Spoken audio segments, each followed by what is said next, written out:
The guy is lying. The President of the United States is lying to the American people about inflation. Literally lying. His statement makes no sense. You know, I was actually going to take the day off from the podcast, but I saw this and I was like, no, wait a second.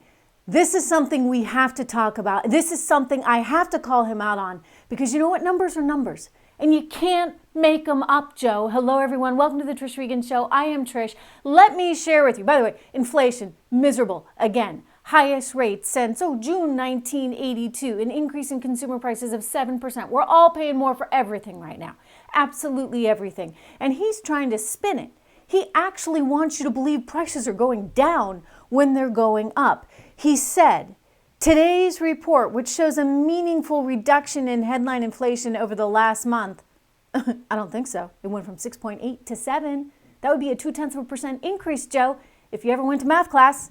Anyway, he said the reduction in headline inflation over last month with gas and food prices falling, again, wrong. Food prices, they went up, Joe. I'm going to go through the numbers. They demonstrate that we are making progress. We are making progress in slowing the rate of price increases. No, you're not. No, you're not. You know what? We got a minor downtick in oil prices, gas prices, rather, down 2.2% in the month of December. But you know why that was? It was because everybody stayed home because of Omicron. And now everybody's going back out. So that's not going to last. And then the other thing that's just plain old wrong is that food prices went up.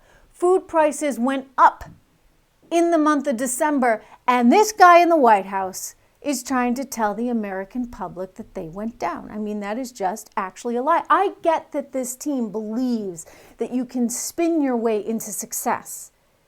Remember what they did with Joe Manchin? They kept telling us that he was A-okay with this whole Build Back Better, and it was just a matter of days, and he was going to sign on to it. He was never going to sign on to it. Not then, not now, not ever. They can say what they want. They can pretend the price of food is going down when actually it's up 6.3% from a year ago. Up 6.3% from a year ago. The cost of fruits and vegetables, the highest of all. Look, at this point, not even that Social Security increase, 6% that they put through, that's not even going to matter, not when prices are going up 7%. It doesn't matter if you get a 1.5% or 2% or 3% increase in wages. When costs are going up 7%, and that's just overall costs. Let me point out that energy costs are up significantly. Oil costs 49% and change more than it did this time last year. Okay, think about that. We are not in a good trajectory here, and you know it's going to get much worse and much worse. And again, part of the spin is he's saying inflation is a global challenge, appearing in virtually every developed nation as it emerges from the pandemic economic slump. Oh, this is let's punt. Let's pivot. Let's just say this is a worldwide problem, not my problem. You know what? You're the President of the United States. It is your problem, and you should be able to fix this. And if you actually thought through the damage you were doing with your extra stimulus check, remember that third one that we got? When Joe Biden first came to office, it was his way to say, hey, Joe's here. Everything's going to be okay. Except what that did was lead to more price increases. I mean, he has lied over and over and over again. He did promise, I do believe, that he was going to get rid of COVID altogether. He was going to defeat it, right? Like anybody could, like anybody can. The reality is it's here. We're going to have to learn to live with it. We're going to be dealing with new strains for decades to come. That's the reality. The other reality is that inflation is here. In part because of Joe, also in part because of poor policy from the Federal Reserve. I love how Jerome Powell yesterday is admitting finally inflation really is a problem. It's going to be a problem for the job market. It's going to be a problem for the overall economy.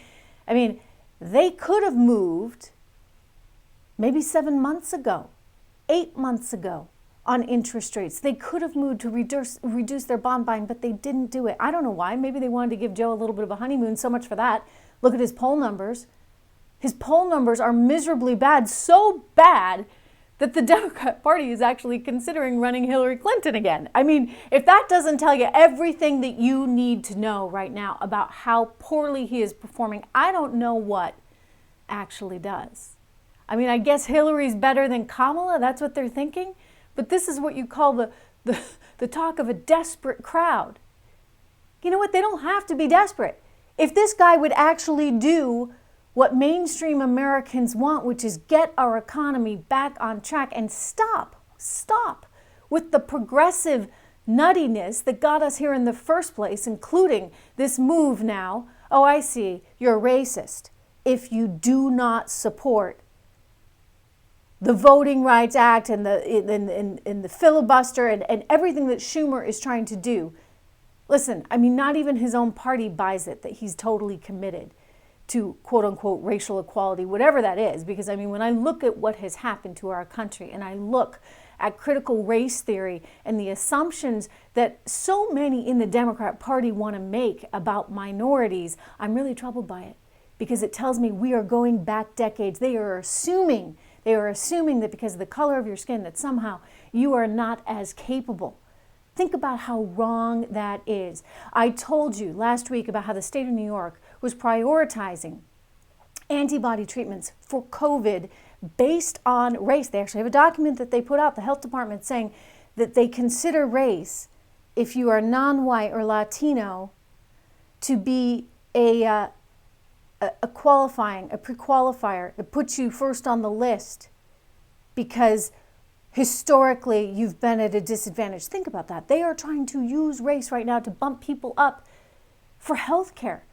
So if I'm a wealthy Colombian-born Wall Street trader or banker, I get treatment, preferential treatment over the poor white guy that doesn't have 2 cents to rub together. I mean, think about how wrong that is. It's so insane. And yet this president and his party have increasingly moved in that direction. And in doing so, they are leaving America and Americans behind, because everyday Americans, I don't care the color of your skin, you don't care about all that jazz when you are looking at a 7% increase in the cost of everything you do. And again, I should point out that some things are worse. The cost of gasoline, 49% and change higher than it was this time last year.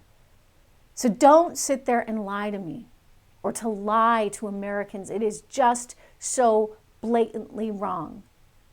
Don't lie about this. Inflation is here. You can't spin it any way you want. The answer is to free up our economy by stopping with all this nonsense that hinders business and hinders people from being able to go to work and achieve what they need to achieve. That is the answer, Joe. Just get out of the way. A reminder, because this is not actually going to probably be so tolerated on some platform, shall we say, that I would love to have you over on Locals. I'd love to have you on Rumble. I'd love to have you be one of my supporters there on Locals. You can go to trishregan.locals.com, and it's important that you do. I'd appreciate it, and I'll see you back here tomorrow.